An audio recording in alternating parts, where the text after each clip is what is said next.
History is filled with these huge transformative wars, and then there are the ones that get pushed to the side, almost forgotten. Today, we're diving into one of those, the Philippine-American War. It's a really complex, often tragic story that kicked off right at the turn of the 20th century, and it absolutely shaped the future for both nations. And to really get a handle on the scale of this thing, we have to start right here with this number, 200,000. That's the estimated number of Filipino civilians who died. And look, this wasn't just from bullets and battles. This was the devastating result of violence, of famine, and of disease. It's a staggering number, and it tells you right away that this was so much more than some minor skirmish. And that really leads us to the central, kind of heartbreaking question of this whole conflict. You had Filipino nationalists who were fighting for their freedom from Spain. So how on earth did their alliance with the United States, a country literally founded on its own anti-colonial revolution, end up with them fighting a brutal war against the very people they thought were their liberators? It's a tragic irony, and that's what we're going to unpack. All right, so here's how we're going to break this down. First, we'll look at how these allies turn into enemies. Then, we'll jump back to the US and look at the huge debate that was raging over imperialism. After that, we'll get into the specifics of the war itself, which was just incredibly brutal. And finally, we'll cover the long, complicated road to what was called pacification and eventually independence. So, let's get right into it. The story really begins as the Spanish-American War is wrapping up in 1898.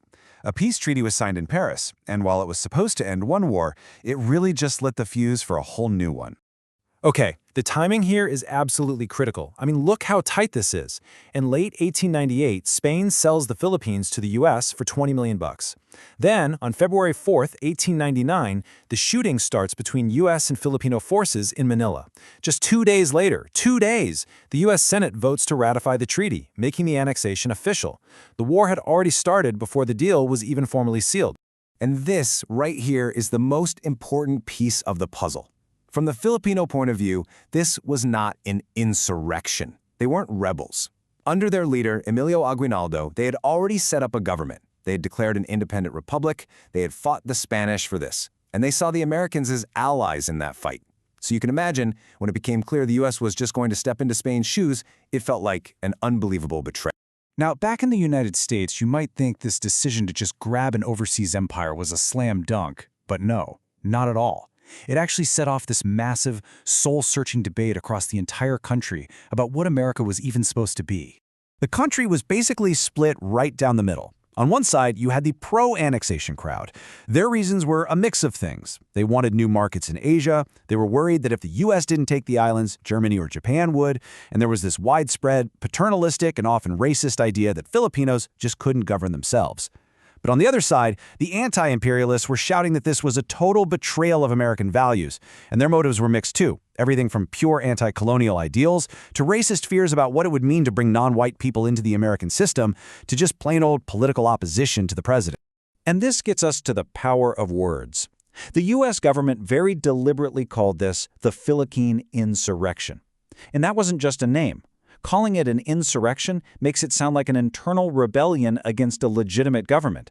It completely dismissed the Filipino perspective that they were a sovereign nation fighting off a foreign invader. It was a framing device, and a powerful one. So with these two completely opposite views of what was happening, a violent, brutal war was pretty much inevitable. And this war really played out in two very different stages. At first, Aguinaldo's army tried to fight a conventional war, open battles, set formations, meeting the Americans head-on. That turned out to be a huge mistake. By the end of 1899, after taking some really heavy losses, they changed tactics completely. The Filipino army basically melted into the jungles and mountains and started a long, painful guerrilla war that would drag on for years. And why was that first phase such a disaster for them? Well, just look at this imbalance. It was a total mismatch. The U.S. had a professionally trained army, a never-ending supply line, and they controlled the seas, which is a huge deal in a country made of islands. Meanwhile, the Filipino army couldn't get outside help, they were always running out of weapons, and just coordinating their forces was a logistical nightmare. That shift to guerrilla tactics made the war so much uglier, especially for civilians caught in the middle. American forces, who were incredibly frustrated that they couldn't pin down their enemy, started using really harsh tactics. We're talking burning villages, torturing suspected guerrillas, and forcing civilians into concentration camps.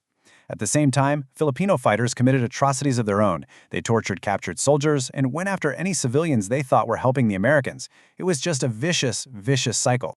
And the cost, in terms of lives, was just devastating. Over 4,200 American soldiers died. But the number of Filipino fighters killed was at least 20,000.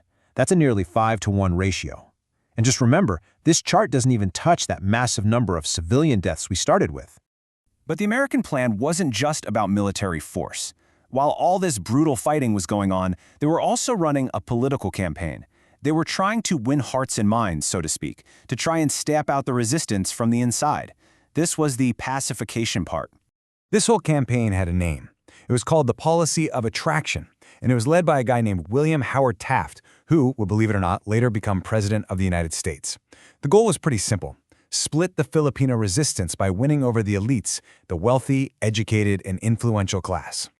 So, how did they do it? Basically, they made an offer. They promised things that the revolution couldn't, like a path to self-government, new schools, new roads, and economic opportunities. And you know what? It worked. It was incredibly effective. It pulled key Filipino leaders away from the revolution, which really eroded the support base for the guerrillas and made it much, much harder for them to keep fighting. So after the war was officially declared over in 1902, you'd think independence would come quickly, right? Wrong. The path to actual independence was incredibly long. Just look at this timeline. You see these slow, gradual steps: the first elected assembly in 1907, a promise of eventual independence in 1916, becoming a commonwealth in 1935, and then, finally, after a whole other world war, full independence in 1946. That's almost 50 years after the fighting began. So, where does all this leave us? The Philippine-American War is a stark, uncomfortable piece of history. It really forces us to ask, what happens when a nation founded on the idea of freedom and liberty decides to become a colonial power itself? What this forgotten conflict really shows us are the deep and often painful contradictions between what a country says it believes and what it actually does out on the world stage.